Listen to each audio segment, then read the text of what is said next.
256वां अध्याय ऋणदान तथा उपनिधि संबंधी विचार। अग्निदेव कहते हैं, वशिष्ठ, यदि ऋण लेने वाले पुरुष के अनेक ऋणदाता साहू हो और वे सब के सब एक ही जाति के हो तो राजा उन्हें ग्रहण क्रम के अनुसार ऋण लेने वाले से धन दिलवावे। यथा जिस धन के दिन ने पहले ऋण दिया हो उसे पहले और जिसने बाद में दिया हो उसे बाद में ऋणग्राही पुरुष ऋण लौटा दे। यदि ऋणदाता धनी अनेक जाति के हो तो ग्राही पुरुष सबसे पहले ब्राह्मण धनी को धन देकर उसके बाद क्षत्रिय आदि को धन अर्पण करे।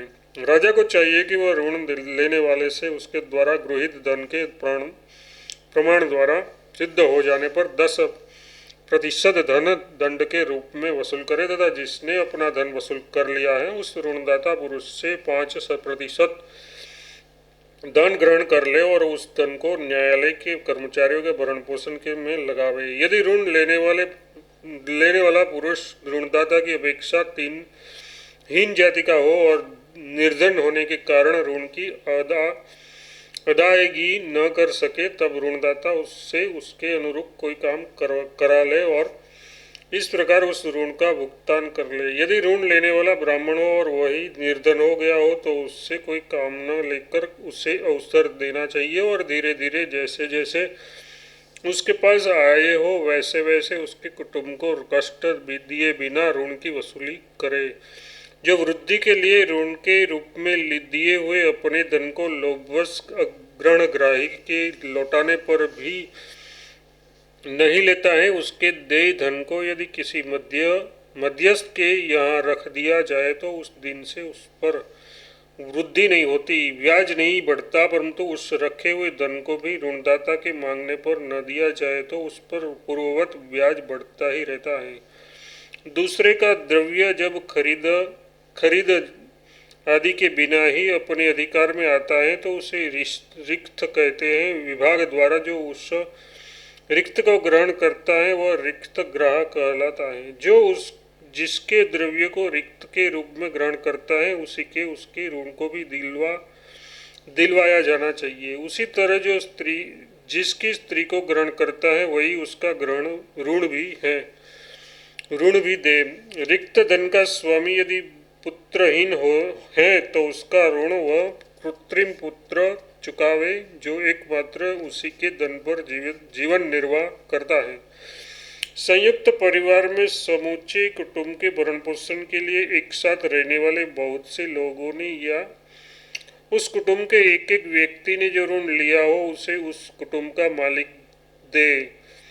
यदि वह मर गया या परदेश चला गया तो उसके धन के भागीदार सभी लोग मिलकर वह ऋण चुकावे। पति के लिए हुए ऋण को स्त्री न दे। पुत्र के किए हुए ऋण को माता न दे, पिता भी न दे तथा स्त्री के द्वारा किए गए ऋण को पति न दे। किंतु ये नियम समूचे कुटुंब के भरण पोषण के लिए किए गए ऋण पर लागू नहीं होता है।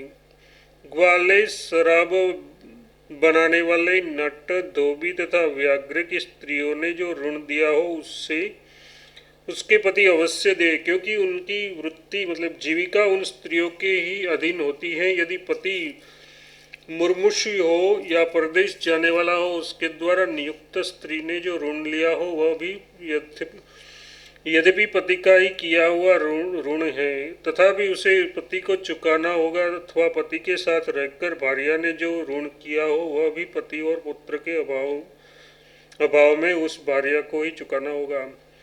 जो ऋण स्त्री ने स्वयं किया हो उसकी देनदार तो वह है ही, उसके सिवा दूसरे किसी प्रकार के प्रतिकृत ऋण को चुकाने का भार स्त्री पर नहीं है।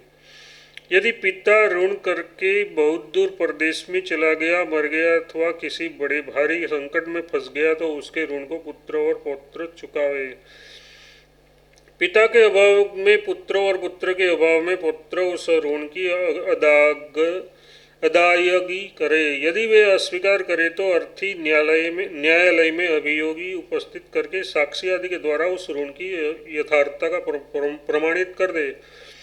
उस दशा में तो पुत्र पौत्रों को वह ऋण देना ही पड़ेगा जो ऋण शराब पीने के लिए लिया गया हो, परस्त्री लंपटता के कारण कामभोग के लिए लिया किया हो, जुए में हारने पर जो ऋण लिया गया हो, जो दंड और शुल्क का शेष रह गया हो, तथा जो व्यर्थ का दान हो, यथार्थ धुर्तों और नट आदि को देने के लिए किया गया हो, इस तरह के पितृ का ऋण को पुत्र कदापि न दे। भाइयों के पति पत्नी के तथा पिता पुत्र के अविभक्त धन में प्रातिभाव्य ऋण और साक्षी नहीं माना गया है। विश्वास के लिए किसी दूसरे पुरुष के साथ जो समय शर्त या मर्यादा निश्चित की जाती है उसका नाम है प्रातिभाव्य। वह विषय भेद से 3 प्रकार का होता है, जैसे दर्शन विषयक प्रातिभाव्य, यथार्थ कोई दूसरा पुरुष यह उत्तरदायित्व ले कि वो जब जब आवश्यकता होगी तब तक इस व्यक्ति को मैं न्यायालय के सामने उपस्थित कर दूंगा, यथार्थ दिखाऊंगा, हाजिर कर दूंगा। दर्शन प्रतिभू को आजकल की भाषा में हाजिर जामीन कहते हैं। प्रत्यय विषयक प्राप्तिभाव्य प्रत्यय कहते हैं विश्वास को। विश्वास प्रतिभू को विश्वास जामीन कहा जाता है। जैसे कोई कहे कि आप मेरे विश्वास पर जिसको धन दीजिए, यह आपको ठगेगा नहीं, क्योंकि वह ये अमुक का बेटा है, इसके पास उपजाऊ भूमि है और उसके अधिकार में एक बड़ा सा गांव भी है, इत्यादि। तीसरा दानक विषयक प्रातिभाव्य। दान प्रतिभू को माल जामीन कहते हैं। दान प्रतिभू ये जिम्मेदारी लेता है कि यदि ये लिया हुआ धन नहीं देगा तो मैं स्वयं ही अपने पास से दूंगा, इत्यादि। इस प्रकार दर्शन मतलब उपस्थित, प्रयत्न मतलब विश्वास तथा दान मतलब वसूली के लिए प्रातिभाव्य किया जाता है।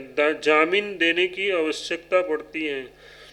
इनमें से प्रथम 2 यथार्थ दर्शन प्रतिभू और विश्वास प्रतिभू, इनकी बात झूठी होने पर स्वयं धनी ऋण चुकाने के लिए विवश है। यथार्थ राजा उनसे धन को वह धन अवश्य दिलवावे, परंतु जो तीसरा दान प्रतिभू है उसकी बात झूठी होने पर वह स्वयं तो उस धन को लौटाने का अधिकारी है ही, किंतु यदि वह बिना लौटाए ही विलुप्त हो जाए तो उसके पुत्रों से भी उस धन की वसूली की जा सकती है।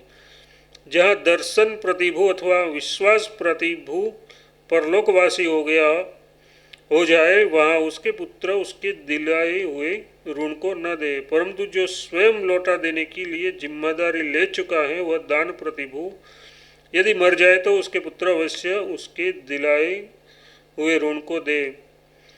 यदि एक ही धन को दिलाने के लिए बहुत से प्रतिभू मतलब जमींदार बन गए हो तो उस धन के न मिलने पर वे सभी उस ऋण को बांटकर अपने अपने अंश से चुकावे। यदि सभी प्रतिभू एक से ही हो अर्थात जैसे ऋणग्राही संपूर्ण धन लौटाने को उद्यत रहा है, उसी प्रकार प्रत्येक प्रतिभू यदि संपूर्ण धन लौटाने के लिए प्रतिज्ञाबद्ध हो तो धनी पुरुष अपनी रुचि के अनुसार उनमें से किसी एक से ही अपना सारा धन वसूल कर सकता है। ऋण देने वाले धनी के द्वारा दिलाए जाने पर प्रतिभू राजा की आदेश से सबके सामने उस धनी को जो धन देता है उससे दूना धन ऋण लेने वाले लोग उस प्रतिभू को लौटावे। मादा पशुओं को यदि ऋण के रूप में दिया गया हो तो उस धन की वृद्धि के रूप में केवल उसकी संतति ली जा सकती है। धान्य की अधिक से अधिक वृद्धि 3 गुने तक मानी गई है। वस्त्र वृद्धि के क्रम से बढ़ता हुआ 4 गुना तथा रस मतलब घी तेल आदि अधिक से अधिक 8 गुना तक हो सकता है। यदि कोई वस्तु बंधक रखकर ऋण लिया गया हो और उस ऋण की रकम ब्याज के द्वारा बढ़ते बढ़ते दुनी हो गई हो, उस दशा में भी ऋणग्राही यदि सारा धन लौटकर उस वस्तु को छुड़ा नहीं लेता है तो वह ऋण नष्ट हो जाते हैं। उसके हाथ से निकलकर ऋणदाता की अपनी वस्तु हो जाती है। जो धन समय विशेष पर लौटाने की शर्त पर लिया जाता है और उसके लिए कोई जेवर आदि बंधक रखा जाता है, वह समय बीत जाने पर वह बंधक नष्ट हो जाता है, फिर वापस नहीं मिलता। परंतु जिसका फल मात्र भोगने के योग्य होता है, वह बगीचा या खेत आदि बंधक के रूप में रखा गया हो तो वह कभी नष्ट नहीं होता, उस पर मालिक का स्वत्व बना रहता है। यदि कोई गोपनीय आदि मतलब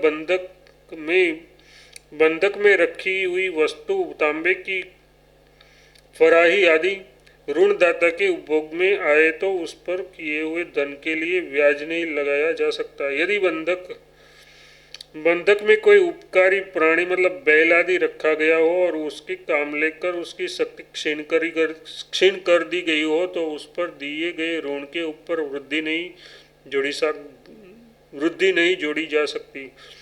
यदि बंधक की वस्तु नष्ट हो जाए, टूट फूट जाए और तो उसे ठीक कराकर लौटाना चाहिए, और यदि वह सर्वथा विलुप्त मतलब नष्ट हो जाए तो उसके लिए भी उचित मूल्य आदि देना चाहिए। यदि देव अथवा राजा के प्रकोप से वह वस्तु नष्ट हुई हो तो उस पर उक्त नियम लागू नहीं होता है। उस दशा में ऋणग्राही धनी को वृद्धि सहित धन लौटाए अथवा वृद्धि रोकने के लिए दूसरी कोई वस्तु बंधक रखे। आदि मतलब चाहे गोप्य हो या भोग्य, उसकी स्वीकार मतलब उपभोग मात्र से आदि ग्रहण की सिद्धि हो जाती है। उस आदि की प्रयत्न पूर्वक रक्षा करने पर भी यदि वह कालवश निस्सार हो जाए, वृद्धि सहित मूल दल के लिए पर्याप्त न रह जाए तो ऋणग्राही को दूसरी कोई वस्तु अधिक के रूप में रखनी चाहिए अथवा धनी को उसका धन लौटा देना चाहिए।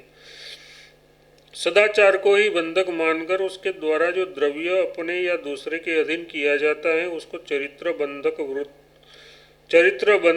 कृत धन कहते हैं। ऐसे धन को ऋणग्राही वृद्धि सहित धन को लौटावे या राजा ऋणग्राही से धनी को वृद्धि सहित वधन दिलवावे।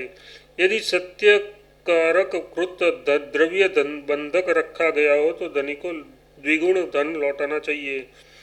तात्पर्य यह है कि यदि बंधक रखते समय ही वह बात कह दी गई हो कि ऋण की रकम बढ़ते बढ़ते दुनी हो जाए तो भी मैं दुना द्रव्य ही दूंगा, मेरी बंधक रखी हुई वस्तु पर धनी का अधिकार नहीं होगा। इस शर्त के साथ जो ऋण लिया गया हो वह सत्य कारकृत द्रव्य कहलाता है।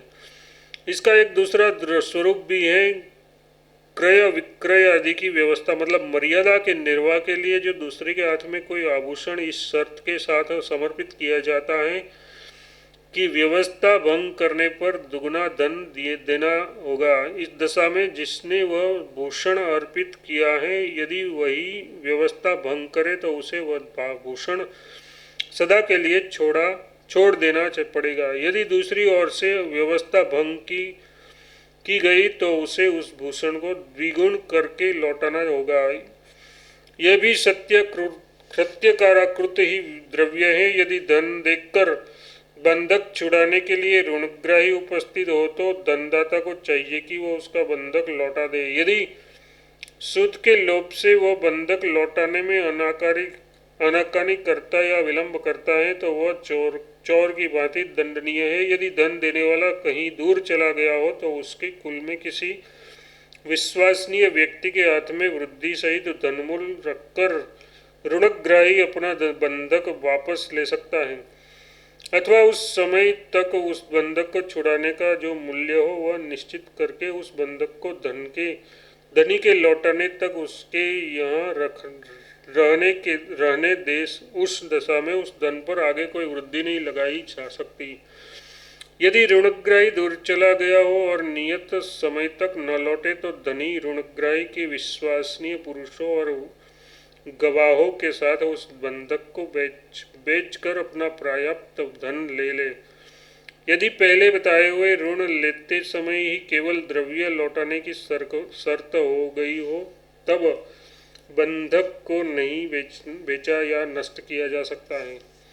जब किया हुआ ऋण अपनी वृद्धि के क्रम से दुना अधिक पर चढ़ जाए और धनिक को आदि से दुना धन प्राप्त हो जाए तो वह आदि को छोड़ दे, ऋणग्राही को लौटा दे। धनी उपनिधि प्रकरण यदि निक्षेप द्रव्य से आधारभूत वासन या पेटी आदि से धरोहर की वस्तु रखकर उसे सील मोह रहित बंद करके वस्तु का स्वरूप या संख्या बताए बिना ही विश्वास करके किसी दूसरे के हाथ में रक्षा के लिए उसे दिया जाए तो उसे उपनिधि द्रव्य कहते हैं। उसे स्थापन के मांगने पर ज्यों का त्यों लौटा देना चाहिए।